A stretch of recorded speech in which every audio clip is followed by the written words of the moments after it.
Kapag naramdaman mong mahal mo na siya, huwag kang matakot. Hayaan mo lang ang puso mo na maging masaya.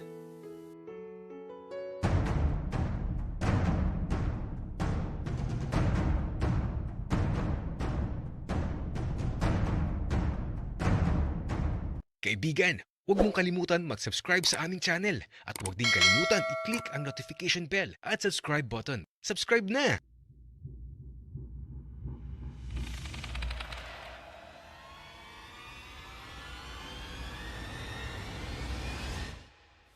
Sa dami ng pinuntahan namin ni Ethan, nanlagkit talaga ang katawan ko. Namasyal kasi kami kung saan-saan. Tapos, may mga pinasukan pa kaming mga gubat na pinapasukan din namin dati. Kaya bukod sa nanlalagkit ako, medyo nangangati din talaga ako. Kaya nga, naligo na talaga ako pagkarating. Diretso sa banyo. At nang matapos ako, sumilip ako sa pintuan. Kaya lang, wala si Ethan. Sabi niya kanina, kukuha lang daw siya ng towel at damit ko. Pero nasan na yun? Wala kasi siya dito sa labas ng pintuan. Kaya naman kahit basang-basa ako nagtungo ako sa silid ko. Agad kong nakita ang bukas na aparador. At si Taka, napakahimbing ng tulog. Pero nasan si Ethan? Kaya ito, inayos ko muna ang sarili ko. Baka nasa labas lang si Ethan.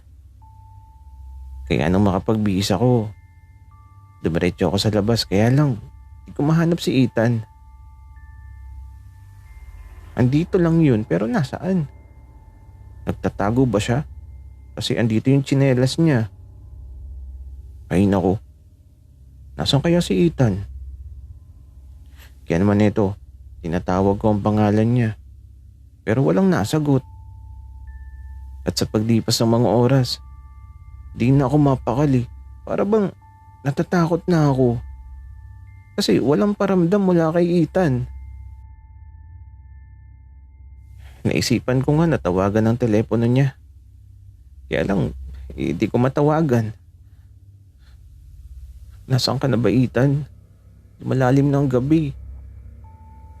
At saka si Taka, bakit di nagigising? Anong nangyari sa kanya? Kaya ito, nilapitan ko si Taka. Humihinga pa naman siya. Akala ko patay na Pero teka lang, ano to? Parang may mga kakaibang bakas sa sahig.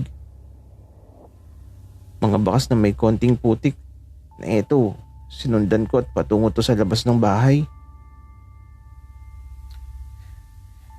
Teka, ano to? Parang may mali sa nangyayari. Nasaan ka na ba, Ethan? Natatakot na ako. Magpakita ka na.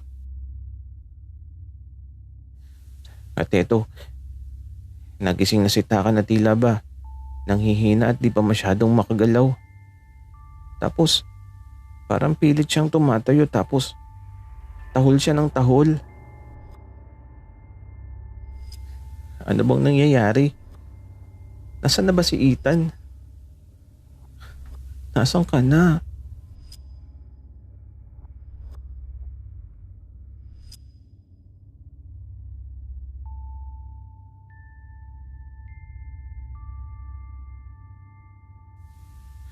Nasaan ako? Anong lugar to? Wala akong makita. At tila ba may takip ang mga mata ko.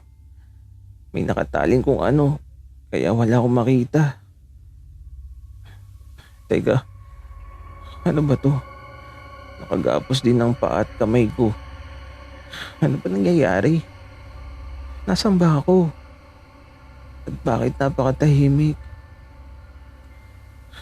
Ano ba nangyayari? Ang uli ko naalala, may dumampi na panyo sa mukha ko tapos nahilo na lang ako bigla. at may naramdaman akong bumuhat sa akin. Tapos eto, andito na ako ngayon. Nakaupo na, nakapiring ang mga mata. Walang kalaban-laban. Naalala ko bigla si Piero. Nasaan na siya? Kasama ko din ba siya ngayon? Gusto ko sanang sumigaw kaya lang nakatape ang bibig ko. Katapusan ko na ba?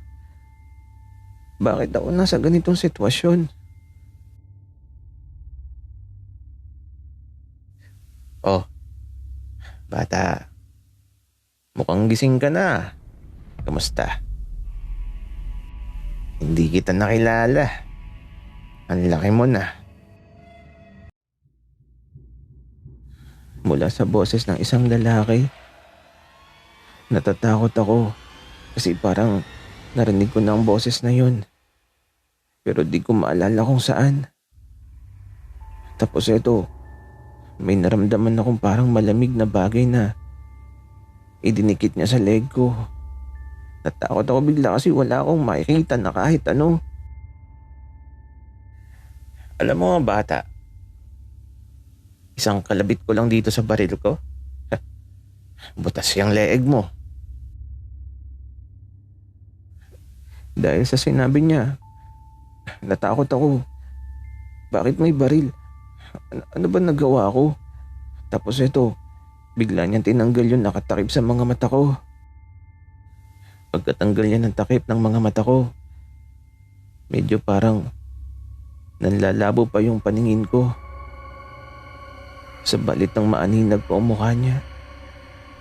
Takot ang unang naramdaman ko. Parang tila ba bumalik ako sa nakaraan. Dahil ang lalaking nasa harapan ko ay ang lalaking nagpahirap ng husto sa kinalimutan kong bahagi ng buhay ko. Itinutok niya bigla ang baril niya sa noo ko. Natakot ako at napapikit na lang kasi akala ko katapusan ko na. Uy, kinabahan ka ba? Wag muna. Pakikinabangan muna kita. Balita ko mayaman ka na. At saka, nakikita mo ba tong malaking tahi sa ulo ko? Ikaw ang gumawa niyan, kaya maniningil ako. Wika nung nag-ampun sa akin dati. Tapos ito, sinampal niya ako. Natatakot man ako pero kaya kong ipagtanggol ang sarili ko, kaya lang wala akong magawa. Kasi nakagapos ako. Teka nga bata. Magkano nga ba ang utang mo? Naalala ko na. Kulang pang kabayaran yung kaluluwa mo sa utang na iniwan mo. Pero huwag kang mag-alala. Mukhang dalawa kayong magbabayad ng utang.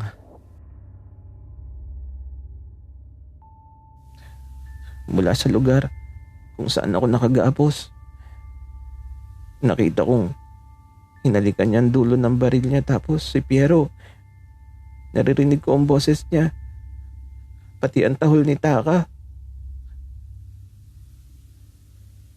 Katapusan na niya.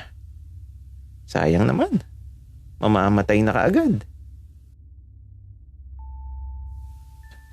Sa sobrang takot ko sa pwede niyang gawin, napupumilit akong kumawala. Tapos yung mga luha ko, di ko na napigilan sa pag-agos kasi di ko kayang mawala muli si Piero. Anong gagawin ko? Hindi pwedeng mawala si Piero sa buhay ko. Napakatagal ko naghintay sa pagbabalik niya at di ako papayag na mawawala na lang siya ng ganun lang. Pero wala akong magawa. Mahigpit ang pagkakatali niya sa mga kamay at paa ko. At ang tanging nagagawa ko na lang sa mga sandaling to ay ang pagluha. Kung makakapagsalita lang ako. Kaya lang nakatape ang bibig ko.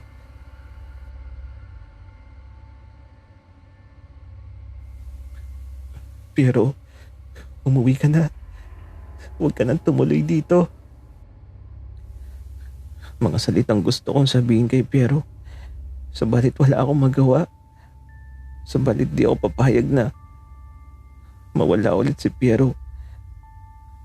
Pero paano? Bata, oras na niya. Huwag kang mag-alala. Masasaksihan mo naman ng huling sandali niya. Makakapagpaalam ka ba? Oh, huwag ka lumayak. Kasi magkakasama din naman kayo. Uunahin ko lang siya. Pagluha na lang talaga ang tanging nagawa ko kasi di ako makawala. I'm sorry, Piero. Wala man lang akong nagawa.